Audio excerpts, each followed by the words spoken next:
नमस्कार, मैं बालकृष्ण मुले और आप देखना शुरू कर चुके हैं द प्राइम टॉक का स्पेशल सेगमेंट महारती के हमारे मेहमान अजमेर शरीफ दरगाह कमेटी के 2 मरतबा सदर रहे, शहर कांग्रेस कमेटी के विभिन्न पदों पर रहे, मध्य प्रदेश कांग्रेस कमेटी के प्रवक्ता बतौर कार्य कर रहे, वरिष्ठ अभिभाषक बतौर भी कई दिनों तक जिला न्यायालय हाईकोर्ट में काम कर चुके कांग्रेस के वरिष्ठ नेता सम्मानित श्री शेख अलीम साहब। शेख अलीम साहब, आपका स्वागत है, आत्मीय अभिनंदन है द प्राइम टॉक के स्पेशल सेगमेंट महारती में। आप एक महारती बतौर देखे जाते हैं, बात की जाए समाज की, बात की जाए राजनीतिक क्षेत्र की, धार्मिक क्षेत्र की, कहीं ना कहीं आपका नाम जो है देश दुनिया में काफ़ी सम्मान के साथ लिया जाता है। देश दुनिया की बात इसलिए करना चाहता हूँ क्योंकि आप उस स्थान के कहीं ना कहीं सदर रहे हैं, लगातार 2 बार आपने आपके कृतित्व के बल पर महिल्या की नगरी का नाम भी खूब रोशन किया है। क्या कहेंगे पहली प्रतिक्रिया के रूप में? सबसे पहले तो मैं आपका धन्यवाद दूंगा बालकृष्ण मुले जी, मगर आपने जो मुझे महारथी नाम दिया वो मैं उसके लिए शुक्रिया भी अदा करता हूँ और साथ ही बताना चाहता हूँ कि मैं महारथी नहीं हूँ, मैं एक खिदमतगार हूँ, एक समाज सेवक हूँ। मैंने अपनी ज़िंदगी में जब से बचपने से मैं सियासत में आया, मैंने आज़ाद नगर से लेके इंदौर शहर से लेके अजमेर तक अपना जो काम करा वो खिदमत के नज़रिए से करा। वो परवरदिगार ने और आप सभी साथियों ने और मित्रों ने की बदौलत मैं हमेशा सफल रहा और इसके लिए मैं सभी अपने साथियों का भी शुक्रगुजार करूँगा, अपने मित्रों का जिन्होंने मुझे आज इस लेवल तक पहुँचाया। धन्यवाद सभी का। अलीम साहब, यही तो एक खूबसूरती होती है कि व्यक्ति जब बड़ा बनता चला जाता है तो झुकता चला जाता है और कहीं ना कहीं अलीम साहब में भी वही बात देखी जाती कि अहंकार विहीन कार्य करते आ रहे। क्योंकि हम खुद स्वयं इंदौर शहर में रहते हैं, आपको बरसों बरस से देख रहे, लगातार पिछले 3 दशक से यूँ कहें कि आपका जो कार्यकाल है, भले वो राजनीतिक हो, छात्र जीवन का हो, स्कूलिंग का हो, सब क्षेत्रों का आपका कार्य देखा हुआ। आप आज़ाद नगर क्षेत्र को विकास के मार्ग पर, विकास के पथ पर भी लगातार आगे ले जाते हुए दिखाई दिए हैं। इसीलिए हमने आपको ऐसे महारथी बतौर पेश किया है क्योंकि आप स्वयं के बारे में कई बार कुछ बातों को लेकर अपने आप को छोटा बताने की कोशिश करते हैं, लेकिन शहर देखता है व्यक्ति का कृतित्व, व्यक्ति की महानता तय भी शहर के लोग करते हैं। कहीं ना कहीं समीक्षा होती है शहर में लगातार कि कौन किस क्षेत्र में किस तरह शहर के नाम को गौरवान्वित कर रहा है और कहीं ना कहीं आपने शहर के नाम को काफ़ी गौरव प्रदान किया है, देश भर में गौरव दिया है क्योंकि आपने जिस तरह से सकारात्मकता के साथ में अपने आप को स्थापित किया है। किस तरह आपको सीख और संस्कार अपने माता पिता की ओर से मिले, माता पिता क्या क्या करते थे, परिवार कहाँ का है, किस तरह आप इंदौर आए और अपनी जीवन की शुरुआत की? आज से 80 साल पूर्व हमारे पिताजी प्रतापगढ़ उत्तर प्रदेश में रहते थे। वहाँ कठवा गांव है, वहाँ के हम निवासी थे। हमारे पिताजी 13 वर्ष की उम्र में वहाँ से इंदौर आ गए और यहाँ पर वो पिपलियाहाना क्षेत्र में 2-1 साल रहे। उसके बाद में हमारी दादी दादा और सभी लोग आज़ाद नगर आके बस गए। हम आज़ाद नगर के शुरुआती दौर के जो 5-7-8 परिवार फाउंडर लोग थे उनमें से एक हैं। उसके बाद हमारे पिताजी ने आर्मी ज्वाइन कर ली और 18 साल हमारे पिताजी ने आर्मी में सेवा करी।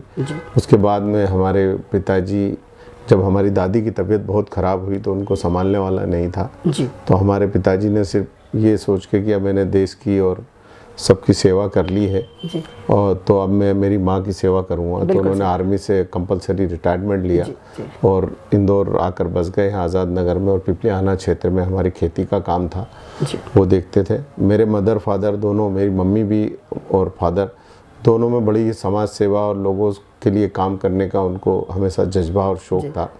पिताजी यहाँ मस्जिद में सदर भी रहे और हिंदू मुस्लिम एकता के भी हमेशा पिताजी प्रतीक रहे।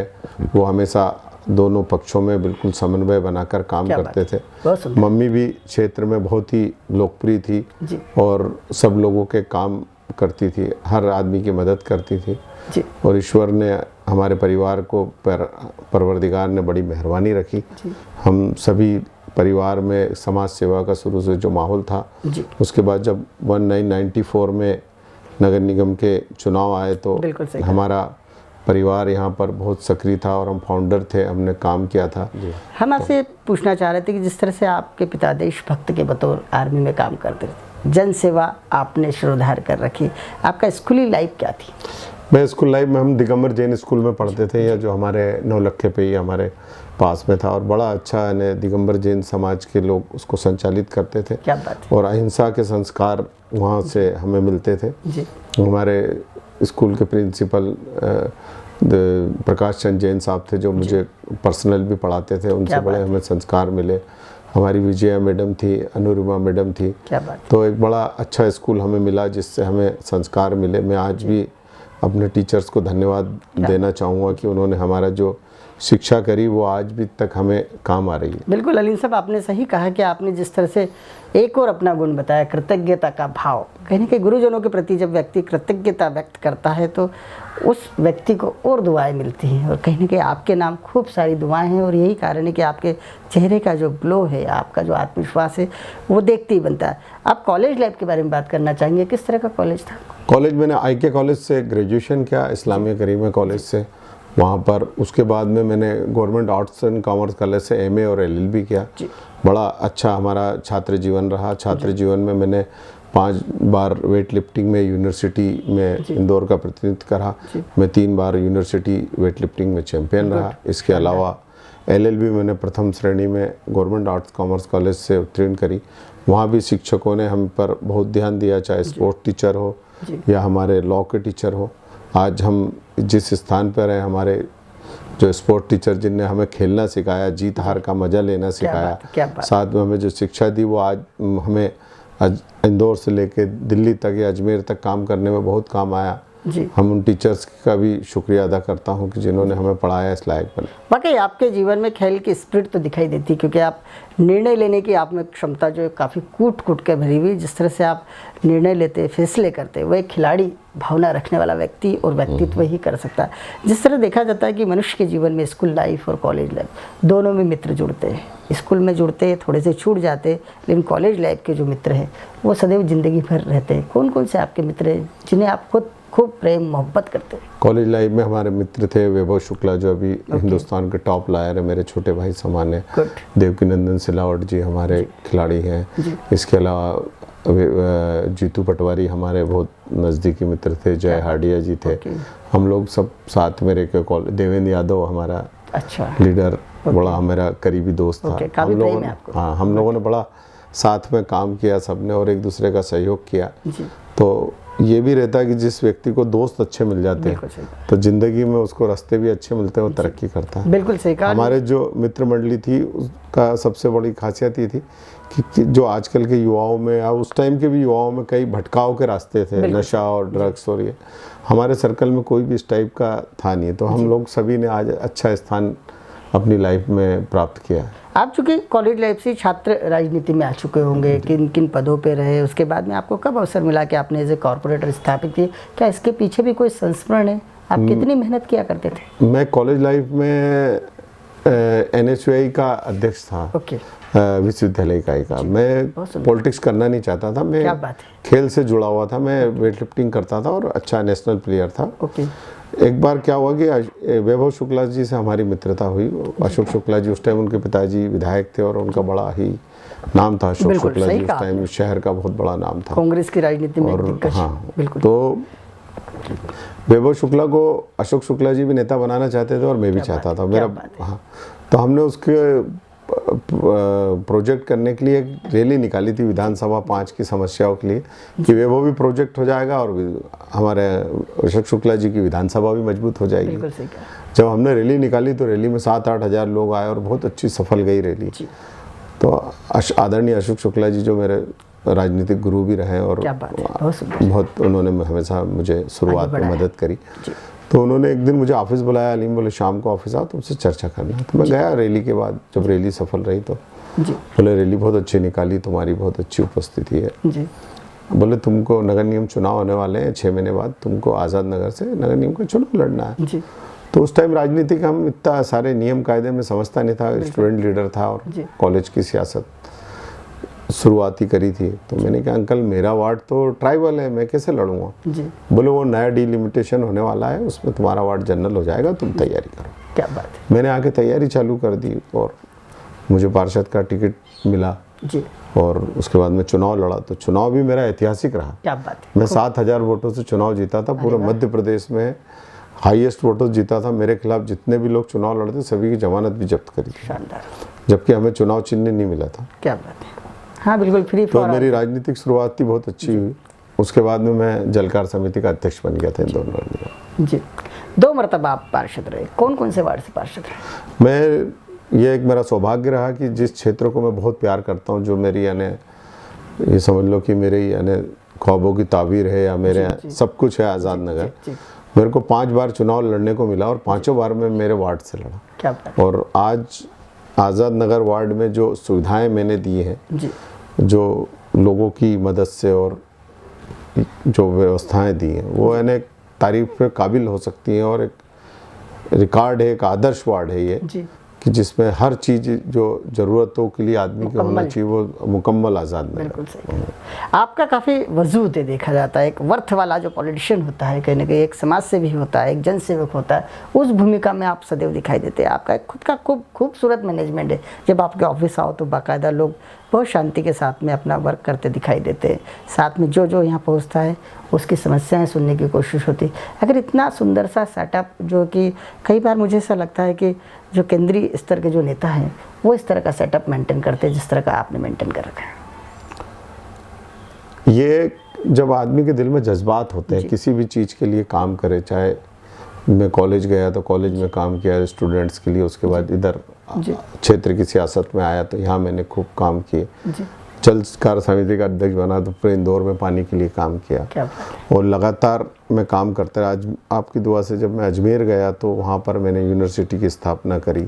दरगाह का जितना भी मैनेजमेंट था हमने कंप्यूटराइज किया और वहाँ पर जो चीज़ें होना चाहिए थे उन सब चीज़ों के लिए हमने वहाँ पर खादिम लोगों से भी समन्वय बना के, क्योंकि पहले क्या होता था कमेटी और खादिम लोगों में थोड़ी दूरी रहती थी, हमने उनसे भी समन्वय बनाकर वहाँ चाहे स्कूल का काम हो, चाहे हॉस्पिटल का काम हो या दरगाह में आने वाले जायरीनों के मैनेजमेंट, हमने सभी तरह का चंदा निगरानी को हमने व्यवस्थित किया। तो ये सब काम जब आप में जज्बात होते हैं और आप निस्वार्थ काम करते हो तो परवरदिगार आपको सफल करता है। मैं तो 26 वर्ष से पदों पे हूँ, लगातार जिन भी पदों पे रहा तो एक सफल होकर काम करते हुए और नंबर 1 पे रहे, कहीं ना कहीं ये भी कहा जा नंबर 1 तो मैं खुद को नहीं कह सकता, हाँ, मगर ये मैंने काम के लिए लेकिन जिस तरह से अजमेर दरगाह की बात की जाती तो गंगा जमुनी तहजीब भी वहाँ दिखाई देती है, सौहार्द का खूबसूरत माहौल दिखा जाता है। जितने हिंदू जितने मुस्लिम्स जाते हैं वहाँ पे उससे कई गुना ज़्यादा यूँ कहे कि हिंदूज़ भी वहाँ पहुँचते और सजदा करते। कितना अद्भुत लगता है। आप तो 2 मरतबा सदर रहे वहाँ पर। जो गरीब नवाज हमारे जब हिंदुस्तान आए थे तो उन्होंने इस्लाम भी जो फैलाया था वो तहजीब और अपने संस्कारों से फैलाया था। उनके कर्मों को और कार्यों को देखते हुए लोग इस्लाम को कबूल करते थे। उन्होंने कभी भी तलवार या लठ के सहारे कभी इस्लाम को नहीं फैलाया और हर धर्म के लोगों का अजमेर में पूरा वो रखा जाता। आज भी आपको बताऊं कि दरगाह कैंपस जो है वहाँ पर नॉनवेज ही नहीं बनाया जाता, ना नॉनवेज यूज़ किया जाता है, इसलिए कि वहाँ एक तहजीब है कि हर वर्ग का आदमी यहाँ पर आएगा और गरीब नवाज चाहे हिंदू हो, मुस्लिम हो, सिख हो, जो भी जाता है उसकी सुनते हैं और उसको उस दरबार से मिलता है। हलीम साहब, आप अपने मनुष्य जीवन को कितना सार्थक मानते हैं जब आप अपने आप को इतना साधारण पाते हैं लेकिन आप असाधारण व्यक्तित्व के, धनी व्यक्तित्व के बतौर पहचाने जा सकते हैं? कि जिस स्थान के आप सदर रहे वो मैं नहीं मानता कि कहीं से कहीं तक ऑल वर्ल्ड की भी बात की जाए तो वो स्थान का सदर रहना एक बहुत बड़ी बात है। बावजूद इसके आप अहंकार से दूर हैं। आपका कृतित्व बताता है कि आपने जितने बड़े कार्य वहाँ किए हैं उतने बड़े कार्य मुझे लगता है कि पूरी दुनिया में इस तरह के काम वहाँ हुए नहीं है अभी तक जिस तरह के आपके द्वारा किए गए। कितना अपने जीवन को सार्थक मानते हैं?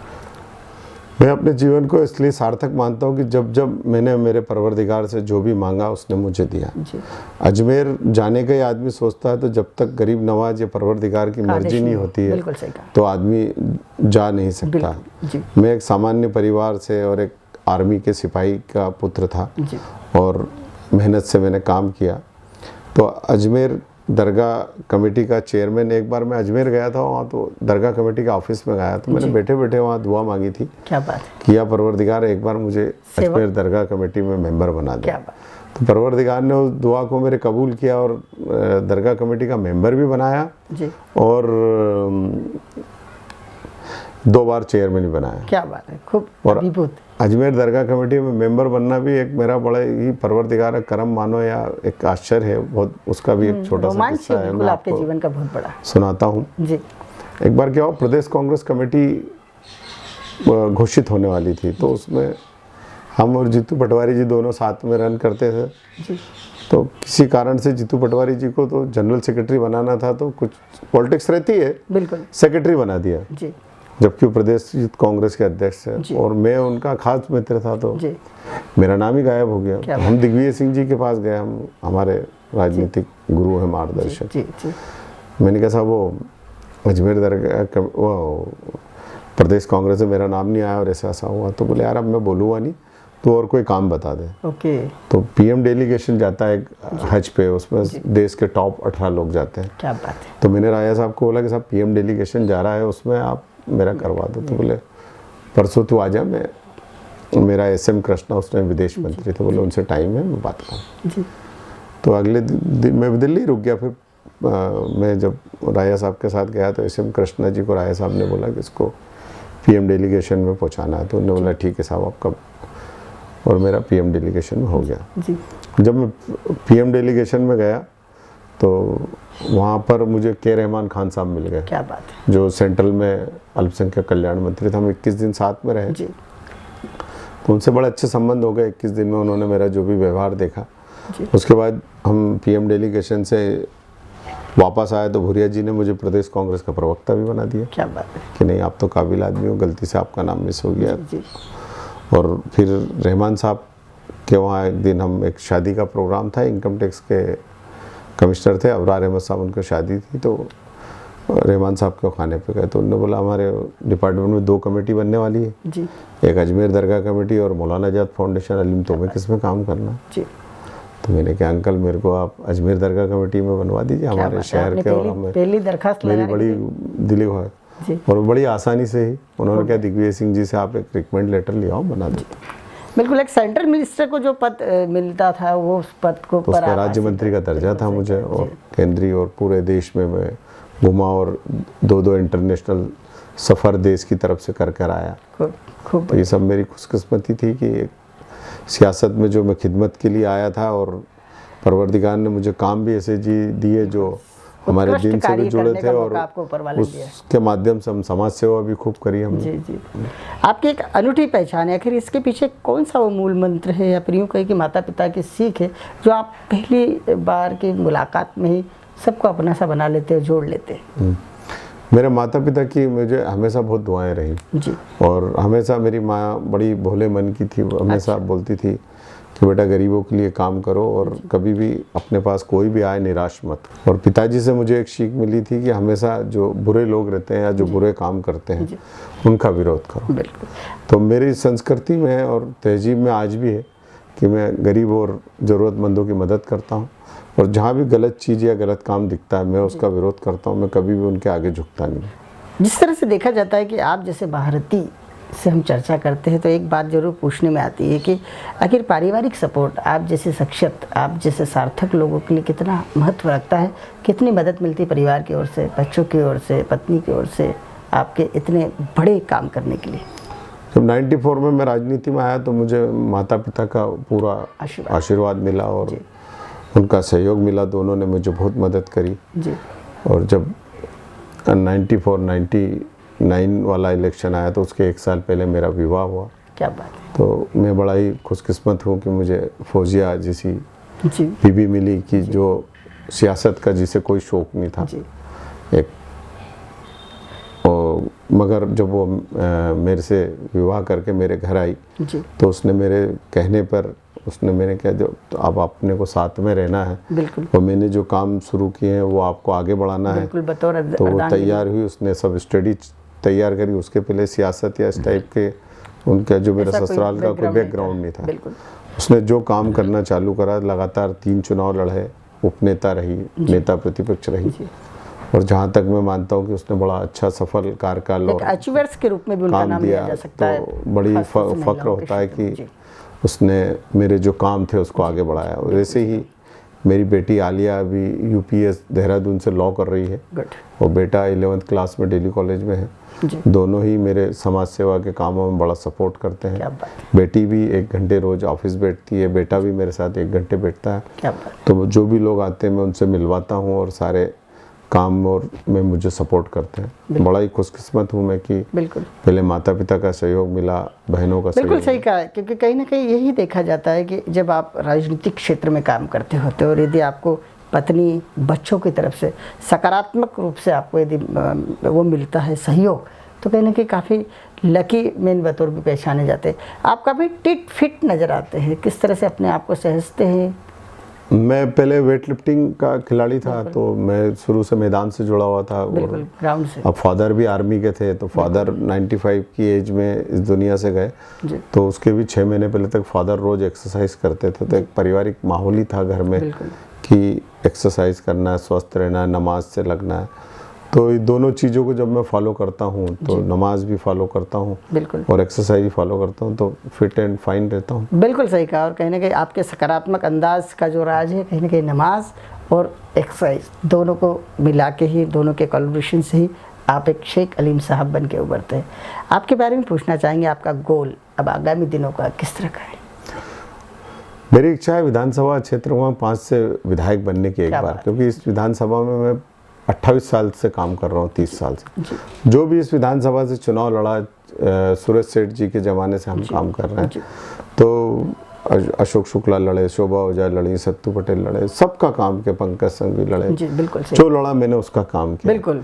और विधानसभा 5 में लगभग सभी 18 वार्डों में मेरे साथी भी हैं, दोस्त भी। पिछली बार भी मैं टिकट की दौड़ में था, मगर पार्टी ने और किसी को, सत्यनारायण पटेल जी को टिकट दिया। हमने पूरी मेहनत करी और जब जो लड़ता, मगर मेरी इच्छा है कि एक बार लड़े और विधानसभा का चुनाव लड़ूं। और मैं जिस तरह से मैंने पार्षद का चुनाव लड़ा है, अजमेर दरगाह कमेटी के रहते हुए काम, तो एक बार मैं विधानसभा 5 को भी अच्छा करूं, शोभित करूं। बिल्कुल सही कहा आपने, क्योंकि ये आपके हक की बात है। और जब भी बात होती है, राजनीतिक चर्चा होती है और शहर भर के गलियारों में जब आपको लेकर चर्चा होती है, तो कहीं ना कहीं शुद्ध मन से सब लोग सात्विक भाव से एक ही बात कहते हैं कि विधानसभा 5 से एक बार शेख अलीम साहब को प्रतिनिधित्व करने का मौका मिलना चाहिए, और वही आपका गोल है। शेख अलीम साहब, आपने द प्राइम टॉक के स्पेशल सेगमेंट महारथी में हिस्सा लिया, आपका बहुत बहुत धन्यवाद। हृदय से नमस्कार। आपका भी धन्यवाद। जय हो।